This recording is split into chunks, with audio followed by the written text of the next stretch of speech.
तो अभी के लिए एक बहुत बड़ी खबर निकल के आ रही है उन अभिभावकों के लिए जो अपने बच्चों का एडमिशन केंद्रीय विद्यालय में कराना चाहते हैं। तो इसके हम ऑफिशियल वेबसाइट पे चलते हैं, क्योंकि 2020-21 के लिए यहाँ पे ऑफिशियल गाइडलाइंस आ चुकी हैं। तो हमारा यहाँ पे वेबसाइट का लिंक तैयार है और उस पर हम क्लिक करते हैं। और यहाँ पे जाने के बाद हमें एक ऐड आ गया इसका, तो इसको हटाने के बाद यहाँ पे एकेडमिक्स का सेक्शन है, इस पे जाएंगे और इसमें दूसरे नंबर पे एडमिशन गाइडलाइंस का ऑप्शन, वहाँ पे जाएंगे। सॉरी, ये प्राइमरी एजुकेशन पे क्लिक हो गया। हम जाएंगे एडमिशन गाइडलाइंस पे। तो एडमिशन गाइडलाइंस हमारा खुल चुका है और आप देख सकते हैं कि KVS एडमिशन गाइडलाइंस 2020-2021 के लिए यहाँ पे हमारा एक गाइडलाइंस आ चुका है। इसका PDF का डाउनलोड लिंक भी यहाँ पे है, जिसको हम क्लिक करते हैं और बताते हैं कि एडमिशन शुरुआत कब से होगी, इसका शुरुआत कब से होगा। तो इसको समझने के लिए हमें एक और टॉपिक पे जाना होगा कि एडमिशन गाइडलाइंस आने के कितने दिनों बाद एडमिशन शुरू होता है। तो हमारा ये PDF अब डाउनलोड हो चुका है, इसमें से मोटी मोटी बातों को हम बताएंगे कि आखिर क्या न्यूज़ निकल के आ रहा है इस गाइडलाइन से। और तब तक हम एक और बात समझ लेते हैं कि एडमिशन शुरू कब से होगा। इस बात को समझने के लिए कि इस साल एडमिशन कब शुरू होगा, हमें पिछले साल के एडमिशन प्रोसीड्योर पर नज़र डालना होगा।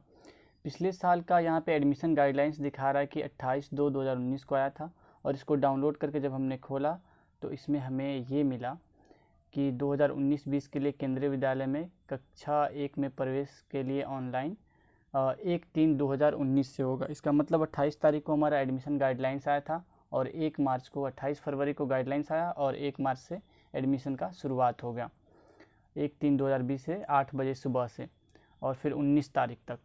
तो पिछले साल ये 18 दिन ये एडमिशन का प्रोसेस चला हुआ था।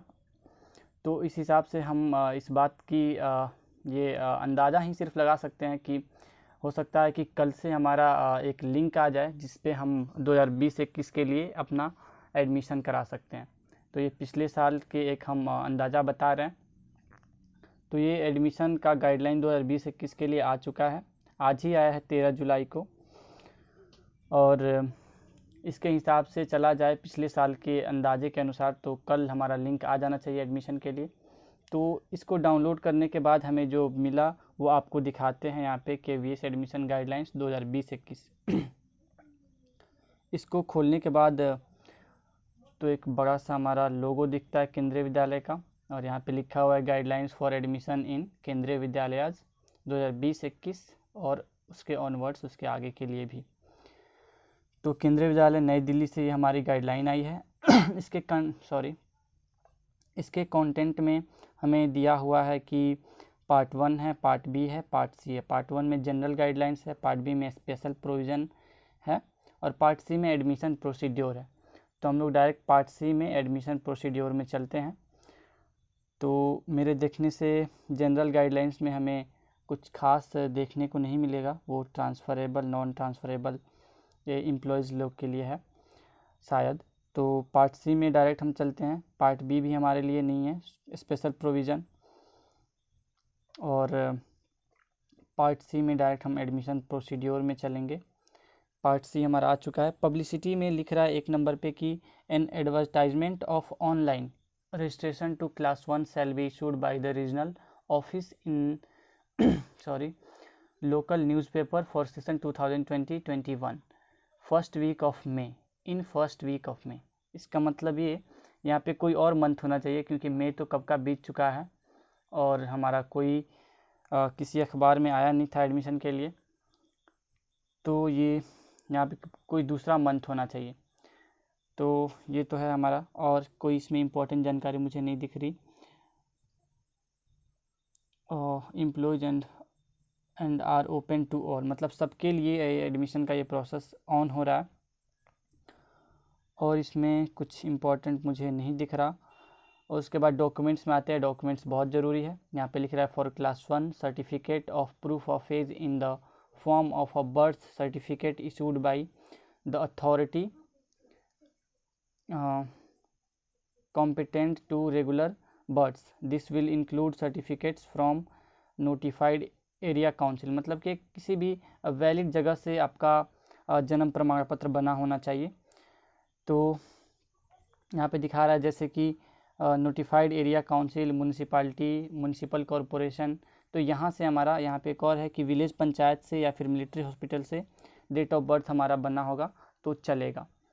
और फिर इसमें और कोई इंपॉर्टेंट मुझे जानकारी नहीं दिख रही। यहाँ पे कुछ ऑनरेबल मेंबर ऑफ पार्लियामेंट्स के लिए कुछ ये गाइडलाइंस है। और प्रूफ ऑफ रेजिडेंस, तो मेरे हिसाब से प्रूफ ऑफ रेजिडेंस और कास्ट सर्टिफिकेट, अगर आप कास्ट का रिजर्वेशन का लाभ उठाना है तो आप कास्ट सर्टिफिकेट लगा सकते हैं। प्रूफ ऑफ रेजिडेंस है और हमारा डेट ऑफ बर्थ सर्टिफिकेट है, तो ये होना चाहिए। और एक और न्यूज़ आपको बता दें कि ये RTE राइट टू एजुकेशन जो हमारा नियम आया था उसके हिसाब से 10 सीटें रिजर्व रहेंगी और 6 सीटें SC के लिए, 3 सीटें ST के लिए और OBC के लिए 27%, मतलब कि 11 सीटें। और एज आपको, इससे पहले आप न्यूज़ देखे होंगे तो पता होगा कि क्लास 1 में एडमिशन लेने के लिए मिनिमम एज 5 साल होनी चाहिए 31 मार्च के मुताबिक, और मैक्सिमम एज होनी चाहिए हमारी 7 साल। और क्लास 2 के लिए आप सब देख सकते हैं। वैसे मैं इस PDF का लिंक डिस्क्रिप्शन बॉक्स में भी डाल दूँगा। ये जानकारी अगर आपको पसंद आई है तो आप इस वीडियो को लाइक कर सकते हैं और इस वीडियो को ज़रूर शेयर करना। और इस चैनल का नाम है ग्रोइंग जर्नलिस्ट। मैं पत्रकारिता का छात्र हूँ और उसकी पढ़ाई कर रहा हूँ। और ये था हमारा आज के केंद्रीय विद्यालय के एडमिशन पर वीडियो। और इस वीडियो को ज़रूर शेयर करें अगर आपको पसंद आई है तो। और गाइडलाइंस तो आज आ गई हैं 13 जुलाई को, और एडमिशन मेरे देखने से 1 से 2 दिन में शुरू हो जाना चाहिए पिछले साल के हिसाब से अगर चला जाए तो। थैंक यू सो मच आपका वीडियो देखने के लिए।